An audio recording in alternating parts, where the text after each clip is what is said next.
What's up everyone, today we'll be going through my round 8 AFL tips and predictions, but before we get into anything else, just want to say one thing real quickly. Now, people asked me last night, where the hell are my tips and predictions video? Like, obviously I normally get them out on Tuesday. If you want to know, just keep up to date with my community tab. That's where I post updates if things like this occur. The reason why I couldn't upload the video yesterday is because I was feeling really under the weather the last couple of days, just sick. I would have been coughing 50 times in the video if I were to have filmed it beforehand. So I'm feeling better now, which is good, so we can get back to the content, the tips and all that sort of stuff. So yeah, just for those wondering, that's why. But let's get into the tips, and we normally start off with the last week's tips to see, you know, how I went or how poorly I went. And it was another pretty disappointing week for mine. I mean, I did get a 6 out of 9, which on paper doesn't sound too bad. It was just more the fact that a lot of the games that I got wrong were the 50-50 games. It could have gone either way. It's not like I went rough with any of the upsets. We'll go through them. I mean, Melbourne was a pretty easy one. I got the margin off by only 8, so I thought it was a good start. And then I went Essendon to beat Collingwood. You get the tip right if it's a draw, but it would have helped if they actually won the Bombers. It would have probably set me a little bit ahead of the pack. I went Brisbane to beat the Giants. Disappointing. I thought the Lions would bounce back, to be honest. That was the first 50-50 game I got wrong. But Adelaide to beat the Saints. I could have easily tipped the Saints. You know, the fact that I'm a Saints fan, I could have easily went the other way. I backed in the power. I got the safe tip right. Adelaide to beat North was my call next. That was another pretty easy one. I thought it was never really going to go any other way. Carlton to beat Geelong, and then I went Bulldogs to beat Freo. So a poor finish on the Saturday. You know, I went Carlton. I thought they were the slightly better side, and they probably could have won the game if they were a little bit better in front of goal. And then the Bulldogs, yeah, maybe they're just not that good of a side. Sunday, I got Gold Coast and I got Sydney right. So I got 6 correct, but you can't really be applauding that, can you? Because I know there'd be quite a few people that would have got a perfect score that round, and I haven't yet gotten a perfect score. I've only gotten a 9. I don't think I remember the last time I got a 9 at all, so it might never happen, but I'm hoping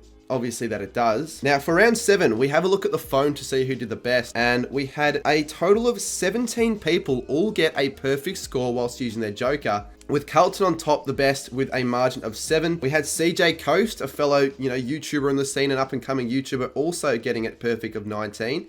And then we had quite a few other people also doing quite well with the jokers. I'm keeping the scroll down. I want to see how many people actually ended up tipping a perfect score this round. I feel like it'd be a waste for you to use your joker if you got a 6. 275 who got a score of 10 technically this week in the tip. So I did terrible. Luckily, I didn't use my joker. Total score, you can see it on the laptop, and we have Butsy96 with another really good round. He did use the joker again, but still though, he got an 8, moves to 66. He's ahead by 5, which is quite unbelievable. Wasp, Himash, Sammy, and CJ Coast also ran out the top 5. So yeah, I mean, if you use your joker early, you're going to be in the top 5 early. I've still saved mine, but realistically, the chance of me doing any well in the competition is pretty low. If you guys want to see where I'm ranked currently, I am 966th in my own competition. Look how bad I've done the last few weeks. Let's take a look at fantasy. We always like to review the fantasy week every single time, and I'm always, you know, doing worse and worse.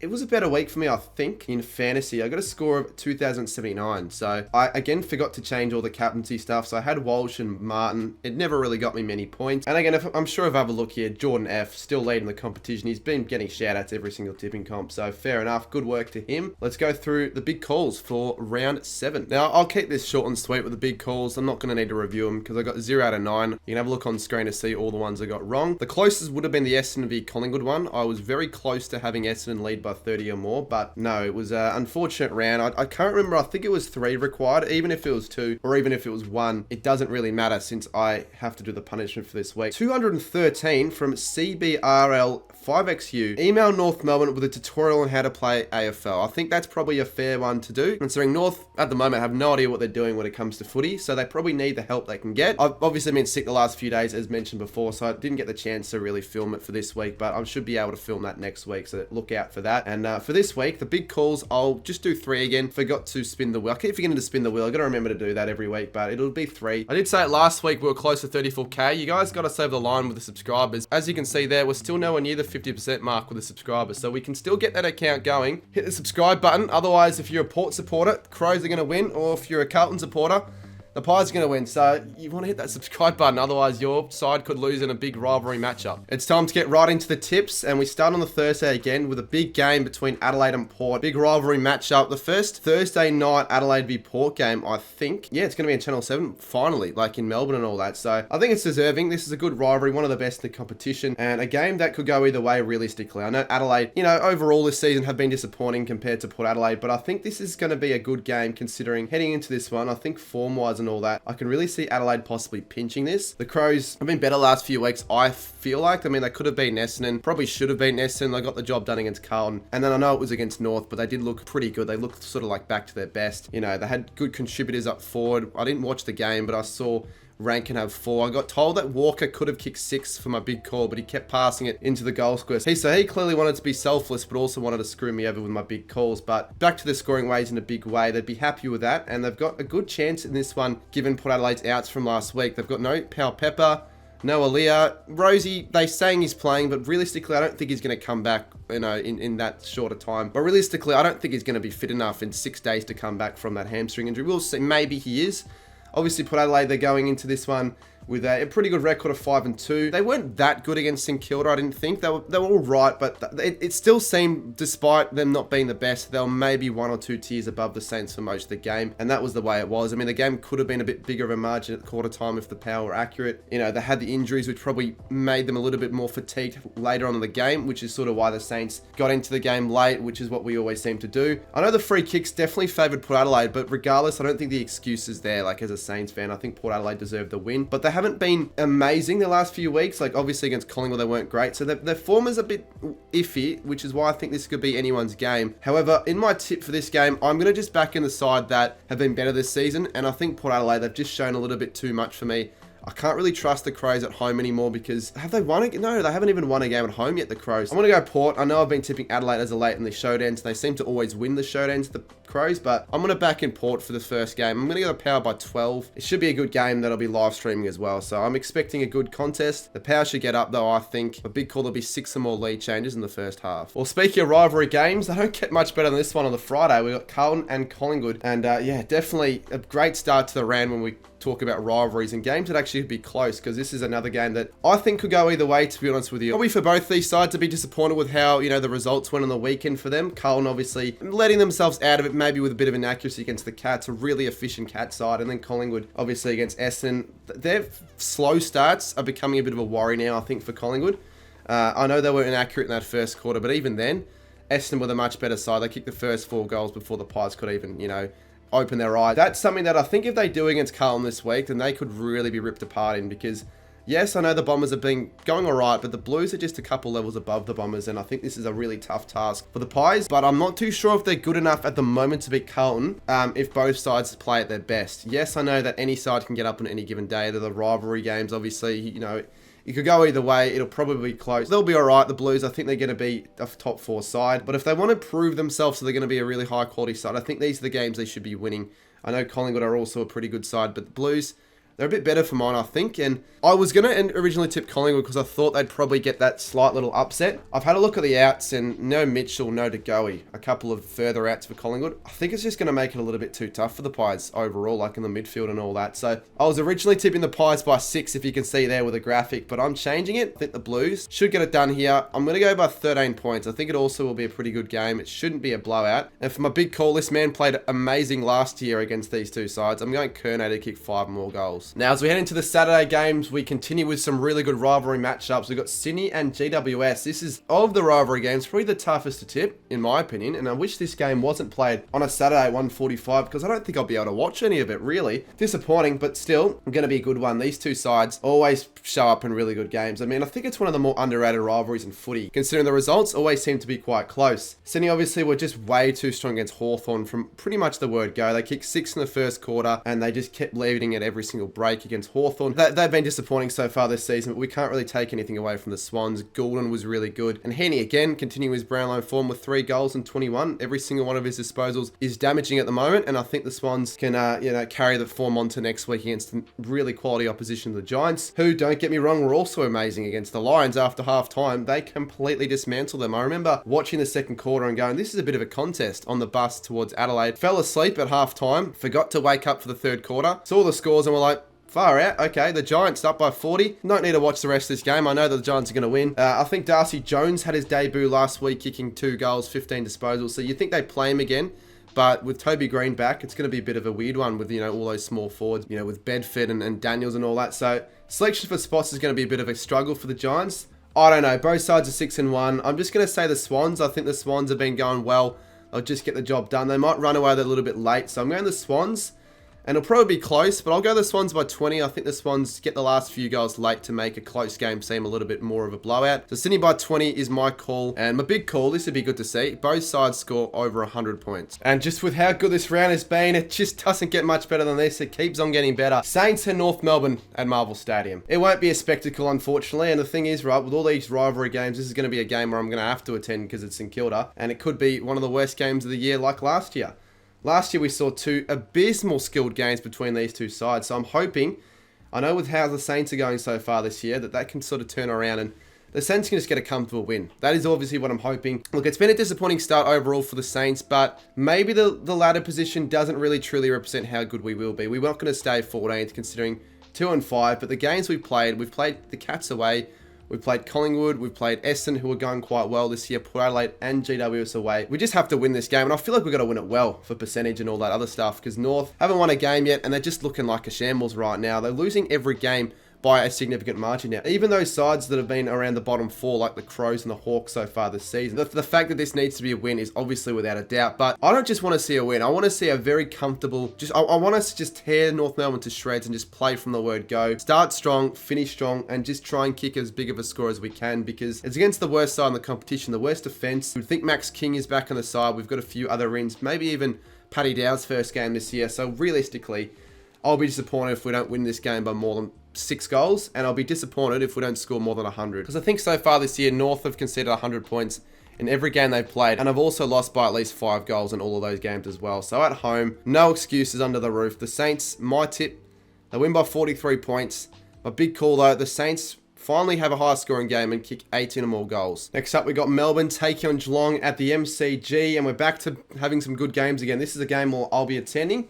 We go to all the games in Melbourne this round as well, so if you see me, feel free to say g'day. A tough one to tip. Melbourne are currently in the top 4, so are the Cats. I think the Cats can be safe to say that they're probably premiership favourites at the moment, or definitely the side to beat, given they're 7-0, and have definitely gone past all of the people's expectations heading into this season. And, you know, you might have people saying they're overachieving. They could drop off, but I think they're a lock for the top 4. Against a really good side here, could definitely go 8-0, because they were just so good against the Blues last week. I didn't expect them to win. I thought they'd be very good, but their efficiency, they've got so many good role players. They're just getting the job done every single week. You got to pay Max Holmes, I almost feel like $1 million a year now, Cats fans, because far out, he was good. Brian Myers, yet again, was really good. Jeremy Cameron could be one of the best players, if not the best player right now in the competition. Kicked 5 and just was all over the ground. He can play anywhere. It's going to be a tough one for Melbourne because I feel like they're capable, but they come against one of the best attacks in the competition. I know they can defend well, but it was an ugly game, wasn't it, against the Tigers last week? They got it done. They did what they needed to do, but no one was really that convinced, even though they got a 42-point win. Against Richmond, you can't take too much out of that game. A massive challenge against the top side.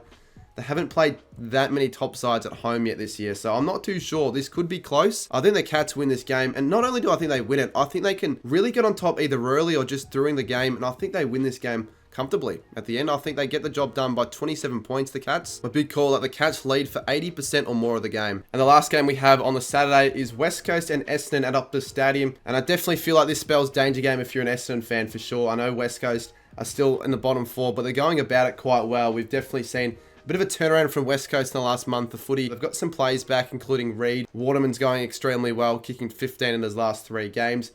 But I think the good thing now, the competition with West Coast, is that they're actually a chance against probably most sides at Optus Stadium now. Could go West Coast way, but we don't want to be disrespectful to Essendon because they've been really good. Surpassed most people's expectations. They've had a really good last 4 or 5 weeks apart from that Port game. Langford could have kicked his 5th in the end. I thought that would have been a deserving way to end the game. They could have well and truly been 5-2, but just like the Freo game against West Coast, if they lose, that'll undo all their hard work for Essendon. So you wouldn't want to see Essendon lose this game. But if the Essendon team that's been showing up in the last 3 weeks shows up today, then I think Essendon win, and they should probably win it by 4+ goals. I don't think it'll be a smashing, but I'm going to say the Bombers win this game by 26 points, with my big call in this game that West Coast lead for longer, but lose the game. Now the Sunday games, we're back to having 3 games on the Sunday. We start at the MCG with Richmond taking on Freo, and I guess who knows with this one, this could be one of those underrated matchups, I feel. Although you wouldn't really have this game being the pick of the bunch for the round at all. Not even, I don't think, for the Sunday. But, and give it their best crack, I think they're a chance in this game. I thought they were pretty solid against Melbourne in the first half. They just couldn't really put it on the scoreboard with only the 3 goals. They were leading, I think, at half-time or maybe quarter-time. But then it was just Melbourne that completely overran them in that second half. They just didn't have enough of the quality or firepower to match it with Melbourne. And that's going to be another problem. That's going to be really the issue most of the season for Richmond. If they can give it their best, it's at the MCG, and they do like these Sunday daytime time slots, then maybe we could see possibly a bit of an upset. But I just think Freo here, they should get the job done, and they're starting to get back into form after a poor game against West Coast. That could just be one of those like one-off games for Freo, you would think. At the MCG, Freo can do quite well at the MCG with some wins. I think last year they beat Melbourne, they beat Hawthorn. I think this could be one of those games for Fremantle where they probably aren't expecting Richmond to come at the block so hot early. My tip would be Freo, but I think the Dockers get it done in a close one. This could be one of the closer games of the round. I don't know, something's just telling me that this game will be close for some reason. I'll say Freo to win it by 4, but we'll see what happens, I guess. My big call though for this game will be that Fife records another game with 30 or more disposals like he did last week. And then for the next game on the Sunday, remember I'll be heading to all of these Melbourne games this round. We've got the Dogs take on the Hawks at Marvel Stadium. Now you're probably wondering why I've got the Hawk scarf on, and that's because again I haven't got the Bulldog scarf yet. If you want to see me get the Bulldog scarf this week and then support the Dogs in a game of footy, comment down below Bulldogs, and if any of the comments that say Bulldogs get more than 30 likes for this week, I'll go to a Bulldogs game, I'll go to this game, and I'll be on the Bulldogs bandwagon. I'll try and see if I can get into the cheer squad or something like that, because as of late I've been in the Hawthorn cheer squad for every bloody week for some reason on the Sunday time slot, and it's probably because it has. But maybe I should just stop doing it, because Hawthorn aren't very good against Sydney. They were so lackluster, I felt. Like, even the cheer squad was dead. People were leaving in the cheer squad at 3/4 time. That's how dead it was. And they clearly didn't do it for Buddy at half time, because, yeah, the Swans were just way too good. I thought it'd be a close game. I think I tipped the Swans only by 17, but it ended up being 76 points. Sicily's been out of form so far this season, so it'll be hard to see Hawthorn winning this game. I know they're playing a Dog side who have been really inconsistent this season. You know, they have one week where they do really well, but it's normally against the sides lower than them where they get the big wins. So I feel like with this game, you would expect the Dogs to bounce back into form. Against Freo, I thought they were quite disappointing because they were in the game and then they just let chances slip. Marcus Bontempelli was quite poor in that last quarter, and they kind of just allowed Freo to get into the game and kick those last few goals with Bailey Banfield. A bit sloppy with a few of their possessions as well for the Dogs, but I think they should be back into form. I don't know. I can't see Hawthorn winning it, really. I know Hawthorn have the capabilities of upsetting the good sides, but this year, they've definitely disappointed me. And the Dogs normally win well against the bad sides. I think with the Dogs, I said it last night on the Footy Abroad live show, this is going to be my lock of the week for the Dogs to win this game. I think the Dogs win this game and they get it done by 33 points with my big call. The Dogs kick 6 or more consecutive goals at any stage of the game. And then the last game of the round at 7:10 PM at the Gabba, we've got Brisbane and Gold Coast finishing off what I would like to say a rivalry round with another rivalry contest. And this could be one of the better Q clashes we've seen in quite some time. Because with the Q clashes, it's normally a pretty one-sided affair. It's normally Brisbane, but this is going to be an interesting Q clash because Brisbane, they're in some really horrid form right now with a 2-5 record, and Gold Coast seems to be that side on the rise. It could go anywhere this game. I think this is actually almost a bit of a 50-50 contest. Now, I can't really be too analytical with the game last week for Brisbane nor Gold Coast because I didn't really catch much of it. As I said before, I saw the second quarter for Brisbane and they looked like they were matching it with the Giants, but let me know down below what actually happened in that second half. How was it that the margin blew out so much for the Giants? Was it just because the Giants were just that much more clinical? Did the lines drop off in pressure? There would have had to have been something because it ended up being like 50 points, and that actually really surprised me. Gold Coast, it was an expected result, I thought, with West Coast. I thought West Coast were going to be competitive, and they were competitive for most of the game. West Coast were on par with the Gold Coast, but Gold Coast are just a different side. I feel like now with the Suns, it's whether or not they can carry that form onto next week because they've been able to get wins at home. They're 4-0 at home, but away they're 0-3. So if the Suns want to be a final side, these are the sort of games they win. I know Brisbane, who knows the Lions if they're still going to be any good this year, but they're definitely gettable now. I think the Suns are going to have that belief. Carry the form over, and that'll really put them in good stead with a game against North next week. So I know Brisbane are playing this game at the Gabba, but they're yet to win at the Gabba this year. They were undefeated there last year. They're now winless so far this year. It's a crazy start when you think about it. They wouldn't want to go 2-6 and lose against Gold Coast, would they? But it could happen. So it's like whenever I tip Brisbane, they lose. Whenever I tip the other side, Brisbane win.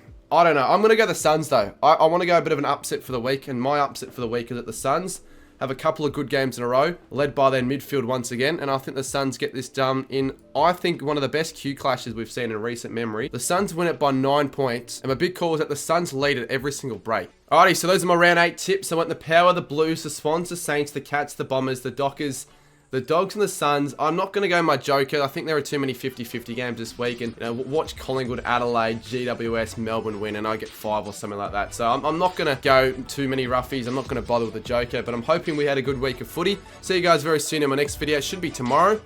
And thanks everyone for watching.